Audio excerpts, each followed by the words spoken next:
La situation précaire de l'Afrique francophone soulève de nombreuses questions. Pourquoi des pays si riches en matières premières peinent-ils autant à se développer? À qui profite l'argent du pétrole, de l'uranium, du diamant, du bois, des minerais? Comment expliquer la présence permanente de l'armée française dans ces anciennes colonies? Et pour quelles raisons le gouvernement français reçoit-il régulièrement, avec tous les honneurs, des dirigeants africains parvenus au pouvoir par des coups d'État ou des élections truquées? La réponse se trouve en partie dans un système que l'on nomme France-Afrique. Le terme de France-Afrique désigne le système politique et institutionnel ainsi que l'ensemble des réseaux plus ou moins opaques qui permettent à la France de garder la mainmise sur ses anciennes colonies. C'est un système unique au monde. Pourquoi? L'avantage pour la France est économique et politique. La France-Afrique garantit à la France son accès aux matières premières stratégiques, pétrole, uranium, minerais, ainsi qu'aux cultures de rente, coton, bois, plantations agricoles. La France-Afrique permet aussi de préserver des débouchés pour les entreprises françaises. Pendant la guerre froide, ce système a permis de garder l'Afrique dans le camp occidental. La France-Afrique permet également à la France de maintenir son rang à l'ONU.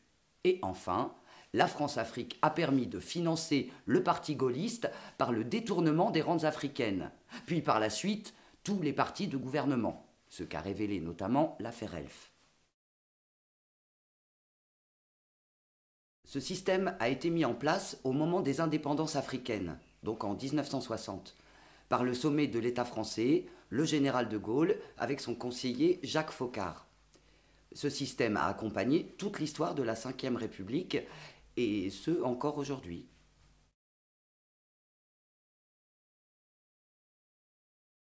Ce néocolonialisme se traduit par le pillage des matières premières, la corruption, le détournement de l'aide au développement, le soutien aux dictatures et les trafics en tout genre. Il s'opère par ailleurs avec la complicité de nombreux chefs d'État africains, amis de la France. Il s'agit en fait de chefs d'État installés au pouvoir par la France et acquis à ses intérêts. Emmanuel Macron ne s'en est pas caché en avril 2021 lorsqu'il s'est rendu aux funérailles du président tchadien Idriss Déby, saluant la mémoire d'un ami courageux de la France. Il a ensuite adoubé la prise de pouvoir par le fils du dictateur tchadien. Pour maintenir ses amis au pouvoir, tous les moyens sont bons. Élections truquées, coup d'État, assassinat politique, soutien militaire via des accords de défense secrets. Globalement, la France-Afrique repose sur 3 piliers. La coopération militaire, l'aide publique au développement et le franc CFA.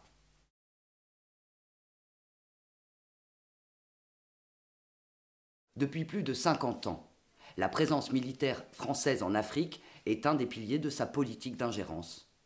Avec 8700 militaires sur le sol africain, la France intervient régulièrement sous des prétextes allant de l'antiterrorisme, comme au Mali depuis 2013, au soutien à la démocratie, comme en Côte d'Ivoire en 2011. En effet, à la suite d'un processus électoral catastrophique, Alassane Ouattara a été installé à la tête du pays par une rébellion soutenue par l'armée française. Autre exemple, au nom du maintien de la paix, 2 Mirages français ont bombardé une colonne de rebelles qui s'apprêtait à marcher sur N'Djamena au Tchad en 2019. Le deuxième pilier du système France-Afrique, c'est l'aide publique au développement, ce qui représentait 3,6 milliards d'euros pour l'Afrique en 2020. Ce qu'on appelle aide publique au développement, c'est en fait un mélange de prêts d'allègement, de dettes et de dons. Et dans le calcul des dons, la France comptabilise les frais d'accueil des réfugiés en France, le coût des étudiants africains en France, les dépenses visant au rayonnement culturel et à la promotion du français. Bon, en clair, l'aide au développement, c'est un outil de tutelle au service des intérêts de la France et de ses entreprises. Le franc CFA, c'est la monnaie imposée par la France à ses anciennes colonies depuis 1960. Elle est fabriquée en France. Le franc CFA lie 15 pays d'Afrique à la France et les empêche d'être souverains économiquement, tout en permettant à la France de contrôler leur politique monétaire. Le franc CFA, c'est la dernière monnaie coloniale encore utilisée dans le monde. Les conséquences du système France-Afrique sont dramatiques.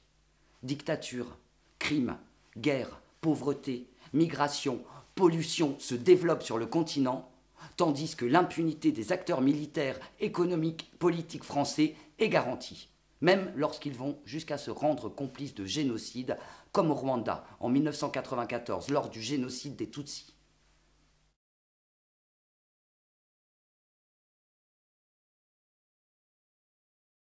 Survie s'engage depuis 30 ans pour une refonte de la politique de la France en Afrique. Des associations de la diaspora africaine et de solidarité internationale participent également à ce combat. Ensemble, ils demandent une diplomatie qui soutienne les peuples, le retrait de l'armée française d'Afrique, la fin du pillage et la transparence économique et fiscale, un véritable contrôle parlementaire de la politique étrangère, une justice indépendante et la fin de l'impunité. Informons-nous et mobilisons-nous.